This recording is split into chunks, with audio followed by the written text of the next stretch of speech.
Alright, people, I'm back. This is going to be Sex Game, and we're going to be doing something different today. My camera cut off, so I have to do the video all over again. I can't stand when my camera cuts off the first time, but we're going to do it again because I want it to be a fully fledged video. It's the name of the title. It's going to blow you away because it's a new breaking video. When I do new breaking videos, they generate lots and lots of views. The name of the title is going to be called Sex Game: How to Fix Star Wars with a question mark. Now, a lot of you going to be spitting out your Coca-Cola, your Pepsi, your Mountain Dew, your Sprite, your 7-Up, your apple juice, your orange juice, your tea, your coffee, your water, whatever it is that you drink during the day. And a lot of you going to be saying, Alex, you're a great YouTuber, you're popular, I might watch your videos, I might subscribe, I might comment, but dude, there's no fixing Star Wars. Actually, there is a way to fix Star Wars, but not in the way that you think. And I'm going to give you 5 reasons on how you can fix Star Wars in today's cinematic universe with movies. Now, the first thing that if you want to fix Star Wars, you got to bring back Darth Vader. You got to bring back Anakin Skywalker. You got to bring back the Chosen One, the one who brought the balance back to the Force. Not bring Anakin Skywalker or Darth Vader back in cameos, not in flashbacks, but literally, figuratively, really bring Anakin Skywalker back. There's a book called Darth Vader, The Rise of Darth Vader. It's a graphic novel. There's even comic books. And all you have to do is make a Darth Vader anthology film. People will line up to see that film.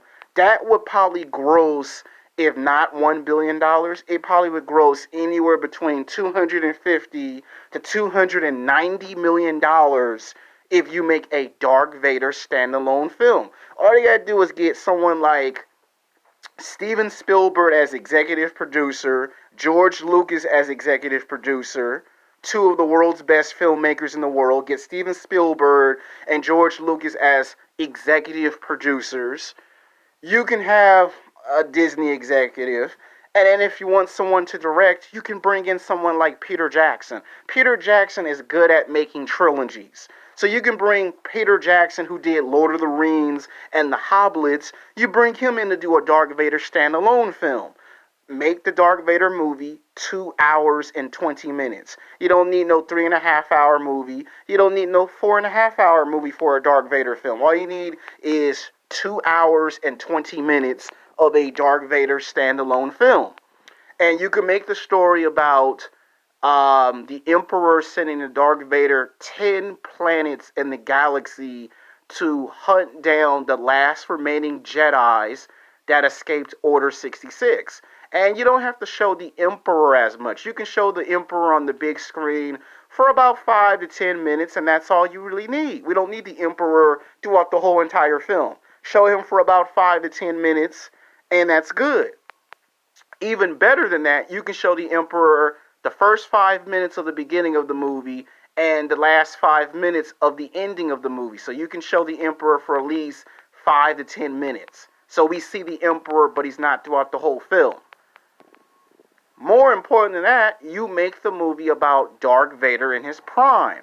What I loved about Star Wars Road One, a Star Wars story, we didn't just see Darth Vader, we saw Darth Vader in his prime, okay? This was Vader in his prime. Vader was badass. I liked it, that version of Vader. And you could revisit that. All you have to do is go back into the Star Wars timeline, go back to after Revenge of the Sith and before the original trilogy, and you can make a movie called Star Wars: The Rise of Darth Vader, and just make it 2 hours and 20 minutes. This movie would be so epic, so badass, that if it doesn't make $1 billion, it can make anywhere between $250 to $290 million.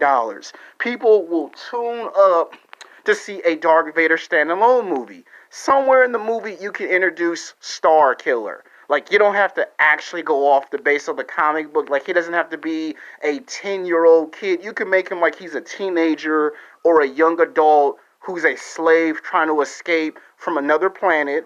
And you can have it where Darth Vader has flashbacks to when Qui-Gon Jinn saved him from being a slave, and he sees some force potential in Star Killer, and he takes him on as a secret apprentice. The Emperor sends Darth Vader on suicide missions ever since he failed against Obi-Wan Kenobi. You could actually throw in Obi-Wan Kenobi in the movie and have it to where Obi-Wan, you can see what his progress was after Revenge of the Sith. Like, you can show it where he's watching over Luke Skywalker. So you see Luke, you see Obi-Wan. They don't have to be throughout the whole entire movie. If you want, you can have it to where Vader's killing the last remaining Jedis throughout the galaxy, and Obi-Wan Kenobi and Yoda feels this powerful disturbance in the Force. They don't know who is it coming from, but they know there's a disturbance in the Force. So you see Obi-Wan, you see Luke, not too much of them. You hear Yoda, not too much of Yoda. And you have it where it's about Vader basically on suicide missions. And Vader wants to get revenge on the Emperor for lying to him about he could achieve immortality to save Padme. Like, you could play around with that. And then you don't have to bring in Darth Plagueis.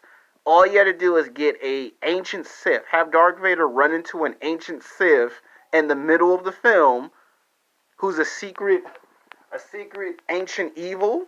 And you have it where he keeps that a secret to himself and he doesn't tell it to the Emperor. And it makes Star Killer his secret apprentice to help him take out the Emperor, which sets up for the next movie. So after Darth Vader gets his film, if Darth Vader's film breaks $1 billion, if not, it can estimate $250 to $290 million. You make the next film. The second film could be called Star Wars Star Killer. You can kind of go off the basis of the video game Star Wars The Force Unleashed 1 and 2, and you make it where it's not Darth Vader's movie, it's Vader teaching him the ways of the dark side. And you can kind of play around with that mythology. You can take the concept, here's a person that's in the dark, but decides to come into the light. Like, we always see people in the light go to the dark. You can make a movie where someone is in the dark side, and all of a sudden they're changed by the light of the Force. That could be that second movie. Then you make a third film in the trilogy. Each movie is about a different character. You make this one. You call this one Star Wars The Legend of Dark Raven. You could take the trailer, right? You can make it where you can go to Kylo Ren. You can say a time before Kylo Ren. You can say there's a time before Darth Vader. And then you can say there's a time before Darth Maul. Before these three, you had Dark Raven. And you can actually make a movie out of that. You could make 3 Star Wars anthology films. And they would all come close to making $1 billion. That's how you could fix Star Wars. And then you don't have to necessarily bring back original characters. And the reason why I say 3 movies is because the key to fixing the franchise is you bring back the guy that everybody loves the most, Darth Vader. You give him his own film first. It'll be greatly appreciated by the fans. You make the second movie about Star Killer, and then the third movie you bring in Dark Raven. Now I know some people are going to say, what about female characters? Okay, you can bring in some female characters. There are female characters that Darth Vader does recruit in that universe. There's Lady Lomaya. There's the girl that would later marry Luke Skywalker, Mara Jade. So that you could bring in some female characters and they can be done right. All you got to do is get George Lucas and Steven Spielberg to be executive producers. You bring in Peter Jackson just to direct the first movie, which would be Darth Vader. And then if you want to bring J.J. Abrams back to do the second or the third movie, then you can. I'm just trying to tell you that there is a way to fix Star Wars in today's medium. That's how you fix Star Wars. Now, if you don't want to turn those into 3 movies, there's another idea, which brings me to number 2, television. If you couldn't make Darth Vader into a film, or films, then why not give us a Darth Vader made-for-television series? And you can even do Disney Stream if you wanted to.